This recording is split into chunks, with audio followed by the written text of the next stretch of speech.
நேற்றைய தினம் எங்கள் கட்சிக்காரரை சவுக்கு சங்கரை நீதிமன்றத்தில் ஆஜர்படுத்திய போது திருச்சி சைபர் கிராம் போலீஸார் கூடுதல் காவல் கண்காணிப்பாளர் திரு கோடிலிங்கம் அவர்கள் 7 நாட்கள் போலீஸ் காவலில் வேண்டி மனு தாக்கல் செய்தார்.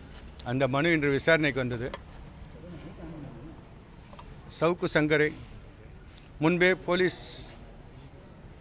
கோவையிலிருந்து திருச்சியில் வரும்போது தாக்கப்பட்டு அது நீதிமன்றத்தை விசாரித்து அது உண்மைத்தன்மை அறியும் வரை போலீஸ் காவல் கொடுக்க வேண்டாம் என்றும் அவர் உயிருக்கு அச்சுறுத்தல் இருக்குது என்றும் சவுக்கு சங்கர் என கட்சிக்காரர் தெரிவித்தபடி அதன் அடிப்படையில் நாங்கள் ஆட்சேபனை தெரிவித்தோம். பல்வேறு முன்தீர்ப்பினர்களை கொடுத்தோம். அதை பரிசீலனை செய்து கடும் கட்டுப்பாட்டுகளோடு இன்று மாலை 4 மணி முதல் நாளை மாலை 4 மணி வரை போலீஸ் காவலில் அனுப்ப உத்தரவிடப்பட்டுள்ளது. அந்த ஒரு நாள் அவருக்கு தேவையான அனைத்து உதவிகளையும்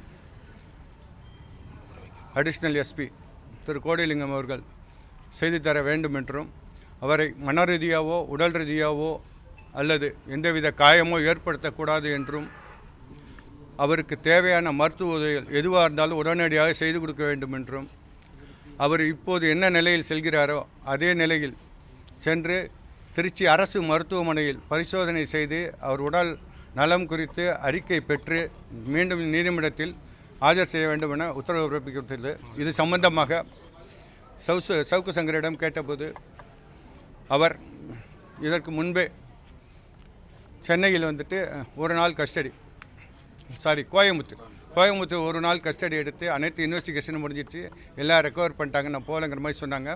இருந்தாலும் நீதிமன்ற உத்தரவுப்படி இன்றைய நாளை மணிக்கு அவர் கிளம்புறாங்க. நாளை மாலை 4 மணிக்கு இங்கே கொண்டு விடணும். இதற்கிடையில் அவரை 24 மணி நேரத்துக்குள் 3 முறை வழக்கறிஞர் சென்று அவரை பார்வையிடலாம் என உத்தரவு பிறப்பிக்கப்பட்டுள்ளது. இதற்கிடையில் எது நடந்தாலும் அடிஷ்னல் எஸ்பி அதாவது இந்த சவுக்கு சங்கர் அவர்களுக்கு உடல் ரீதியாகவோ மணல் ரீதியாகவோ ஏதோ துன்புறுத்தப்பட்டால் அதற்கு கஸ்டடி எடுத்து செல்லும் ஆபீசரே முழு பொறுப்பு என்று தெரிவிக்கப்பட்டுள்ளது. அதன்படி இன்று கஸ்டடி போகிறாங்க. நன்றி.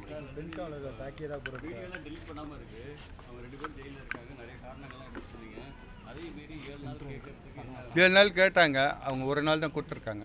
அதாவது பார்ட்லி அலவுட். அவங்க கேட்டது 7 நாள், இன்வெஸ்டிகேஷனுக்கு ஒரு நாள் கொடுக்கணுங்கிற மாதிரி கொடுத்துருக்குறாங்க.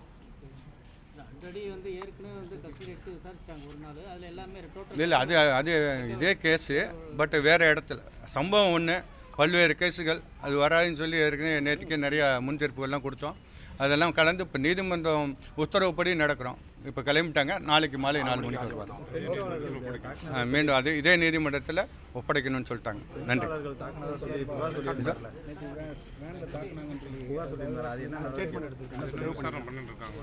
நேற்று சவுக்கு சங்கர் கொடுத்த வாக்குமூலப்படி அதற்குரிய விசாரணை மேற்கொள்ளப்படும் தெரிவிச்சிருக்கிறாங்க. அது சம்பந்தமான ஆவணங்கள்லாம் நாங்கள் சிஏ போட்டிருக்கோம். அது வாங்கி பார்த்தா தான் அவர் எந்த ரூபத்தில் என்ன நடந்துக்குன்னு ஹாஸ்பிட்டல் ரெக்கார்டு எங்களுக்கு கிடைக்கும். இதுவரை எங்களுக்கு ஹாஸ்பிட்டல் ரெக்கார்டு நேற்று பரிசோதனை செஞ்சு கிடைக்கப்படவில்லை. சிஏ போட்டிருக்கோம். அது கிடைச்சி வந்தால் தான் அது பற்றி பேசணும். செய்திகளை உடனுக்குடன் தெரிந்து கொள்ள உடனே சப்ஸ்கிரைப் பண்ணுங்க.